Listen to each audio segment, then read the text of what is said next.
Sir ஒரு பெரிய மாற்றம் நிகழ்ந்திருக்கிறது சார்.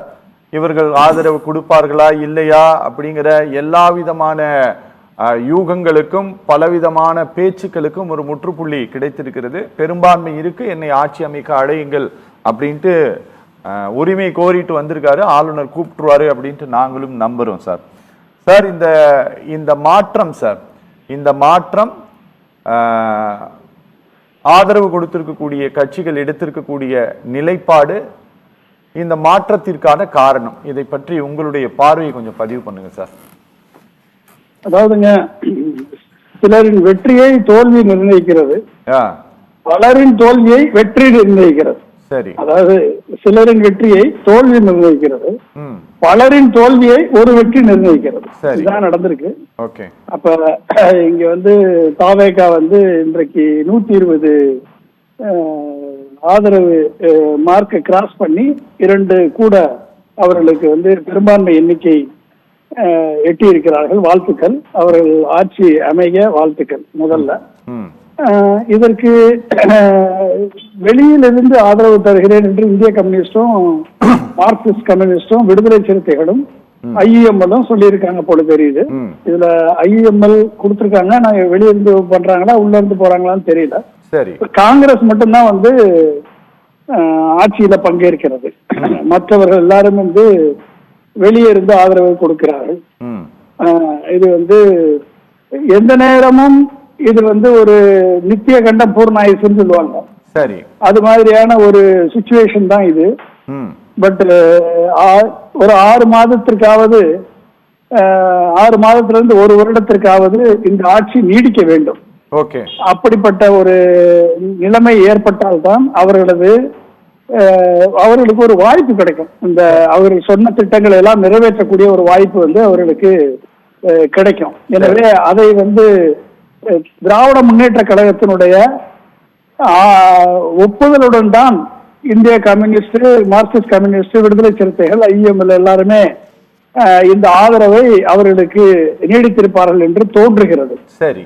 ஏனென்று சொன்னால், இப்ப நீங்க எடுத்துக்கிட்டீங்கன்னா தீய சக்தி என்று யாரை இவர் குறிப்பிட்டாரோ அந்த தீய சக்தியோடு கூட்டணியில் இருந்த இந்த கட்சிகள் தான் இன்றைக்கு தாவேக ஆட்சி அமைப்பதற்கு உதவி இருக்கிறார்கள். எனவே திமுக மறைமுகமாக இந்த தாவேகவினுடைய ஆட்சி அமைவதற்கு உதவி இருக்கிறார்கள்.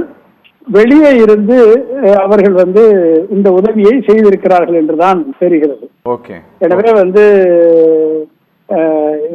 இது நீங்க எடுத்துக்கிட்டீங்க அப்படின்னா ஒட்டுமொத்தமாக 108 இடங்கள்ல தாவேகா வென்றிருக்கிறது. இது ஒரு அலை என்று சொன்னால் தமிழகத்தில் அடித்த அலை பாண்டிச்சேரியில அடிக்கல. எனவே இது அலை அல்ல. தமிழகத்தில் அடித்த அலை 8 மாவட்டத்தில் அடிக்கல, அதுவும் அலை அல்ல. எனவே இது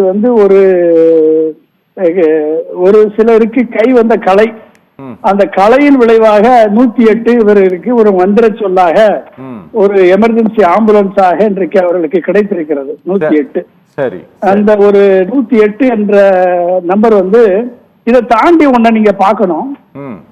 72 பேர் 73 பேர் திராவிட முன்னேற்ற கழகத்துல இந்த 35% மேல வாக்கு வாங்கிய 73 பேர் இன்றைக்கு அவர்கள் மட்டும்தான் வெற்றி பெற்றிருக்கிறார்கள். அதே மாதிரி 53 பேர் ஏடிஎம்கே கூட்டணியில இந்த 35% மார்க், பெஞ்ச் மார்க்குக்கு மேல ஓட்டு வாங்கியவர்கள் தான் வெற்றி பெற்றிருக்கிறார்கள். சரி. அப்ப ஒரு சில இடங்கள்ல, தோற்ற இடங்கள்ல 20% ஆன ஆவரேஜ் 20% தாவேக வாங்கி இருக்கிறது. மெஜாரிட்டி இடங்கள்ல 35% வாங்கியிருக்காங்க. சோ இவர்கள் கொடுத்த இந்த வாக்குறுதிகளை 5 வகையான வாக்குறுதிகள் கொடுத்திருக்காங்க. இது எல்லாத்தையும் நான் கால்குலேட் பண்ணி பார்த்தேன்னா 4 லட்சம் கோடி எக்ஸ்ட்ரா அடிஷனலா வேணும். இந்த வாக்குறுதிகளை வருடத்திற்கு செயல்படுத்துவதற்கு, ஒவ்வொரு வருஷத்துக்கு செயல்படுத்துவதற்கு 4 லட்சம் கோடி வேணும். அப்ப இவர்கள் இன்னைக்கு இருக்கக்கூடிய பிஸ்கல் டெபிசிட் 1 லட்சம் கோடி. அப்ப இவர்களால் கொடுத்த வாக்குறுதியில 25% தான் நிறைவேற்ற முடியும் என்ற நிலை ஏற்பட்டிருக்கிறது. மிச்சம் இருக்கக்கூடிய 3 லட்சம் கோடி எங்க இருந்து கொண்டு வருவாரு அப்படின்னு தெரியல. ஒருவேளை மத்திய அரசினுடைய ஸ்பெஷல் பேக்கேஜ் வருடத்திற்கு 4 லட்சம் கோடியை மத்திய அரசு கொடுத்தால் இவர்கள் கொடுத்த வாக்குறுதியை நிறைவேற்றலாம். இல்லைன்னா அது கஷ்டம். எனவே இதனால் ஏற்படக்கூடிய பழியையும் பாவத்தையும் இந்த இந்திய கம்யூனிஸ்ட், மார்க்சிஸ்ட் கம்யூனிஸ்ட், விடுதலை சிறுத்தைகள், IUML போன்ற கட்சிகள் கண்டிப்பாக சுமக்க வேண்டிய தேவை ஏற்படும். இவர்கள் முடிவின் காரணமாக எதற்காக இந்த கட்சியில் நாம் தொடர வேண்டும், தாவேக்காலே சேர்ந்துட்டா நல்லது என்று அந்த அவருடைய தொண்டர்களும் ஒரு 50% தொண்டர்கள் நினைத்து தாவேக்காவுக்கு ஷிஃப்ட் ஆகிறது நடக்கும். ஏனென்று சொன்னால் நீங்க எம்ஜிஆர் வரும் பொழுது காங்கிரஸ் துப்புரவாக பழைய காங்கிரஸ் எல்லாமே போச்சு, முடிஞ்சு போச்சு. அது மாதிரி இந்த ஆதரவை கொடுக்கக்கூடிய இந்த கட்சிகள் தங்களை தொலைப்பதற்கும் வாய்ப்பு இருக்கிறது. எனவே இவர்கள் அதை கொஞ்சம் ஜாக்கிரதையா பாத்துக்கலைன்னா உள்ளதும் போயிடும். அது ஒரு ஆபத்து இருக்கிறது. எனவே வாழ்த்துக்கள். ஓகே சார், பேசலாம் சார். சார் வணக்கம், பொன்ராஜ் சார். சார், ஒரு 2-3 நாளாக நீடித்து வந்த ஒரு பதற்றமான ஒரு நிலை மாறி இருக்கிறது சார்.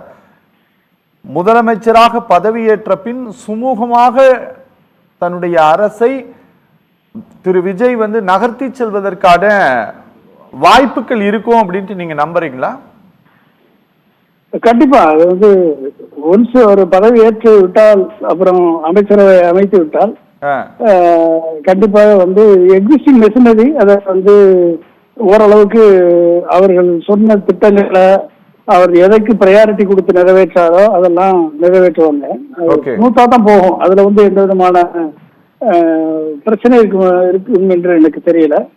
கண்டிப்பா ஊழலற்ற ஆட்சி கொடுப்பேன்னு சொல்லியிருக்காரு. நான் ஒரு பைசா கூட வாங்க மாட்டேன்னு சொல்லியிருக்காரு. அதை செய்தால் மிகப்பெரிய ஒரு சரித்திர சாதனை படைத்தார் என்ற ஒரு பெயர், நல்ல பெயர் விஜய்க்கு கிடைக்கும். ஊழலற்ற ஆட்சி, அதாவது கான்ட்ராக்ட்ல இருந்து எந்த பணமும் மேல இருந்து கீழே வரைக்கும் ஒட்டுமொத்தமாக ஊழலை ஒழித்து விடுவார் என்று அவர் சொன்னதை நம்ம நம்புவோம். கண்டிப்பாக அந்த ஊழலற்ற ஒரு ஆட்சியை அவர் கொடுப்பார் என்று நம்பலாம். ஏன்னா அதன் மூலமா தான் அவர் திட்டம் அவரு பேர்லயே ஊழல் வழக்கு பதிவு பண்ணிட்டு கோர்ட்ல கேஸ் பட்டியலா இருக்குது. அது பட்டியல் ஆயிருக்கு. அதெல்லாம் மக்கள் கணக்கில் எடுத்துக்கல. இவர் ஊழலற்ற ஆட்சியை தருவார் என்று நம்பித்தான வாக்களித்திருக்கிறார்கள். சரி, இவர் ஊழலற்ற ஆட்சி தருவார், இவர் சொன்ன வாக்குறுதியை 100% நிறைவேற்றுவார், இவர் பொய் சொல்ல மாட்டார், அப்படி இந்த மாதிரி எல்லாம் நம்பித்தான் வாக்களித்திருக்கிறார். சரி, எனவே மக்களது நம்பிக்கையை அவர் நிறைவேற்றுவதற்கு ஆன வாய்ப்பு இப்ப கிடைச்சிருக்கு. அந்த வாய்ப்பை ஒரு 100% பயன்படுத்தி ஒரு வளர்ச்சிக்கான ஒரு தமிழ்நாட்டை வழிநடத்தி செல்ல இவருக்கு அந்த வாய்ப்பு கிடைச்சிருக்கு. அதை ஒழுங்காக செய்தால் நல்ல ஒரு ஆட்சி அவர் கொடுக்கலாம். பாப்போம் எந்த அளவுக்கு அது நடந்து செல்கிறது என்பதை போக போகத்தான் நான் பார்க்க வேண்டும்.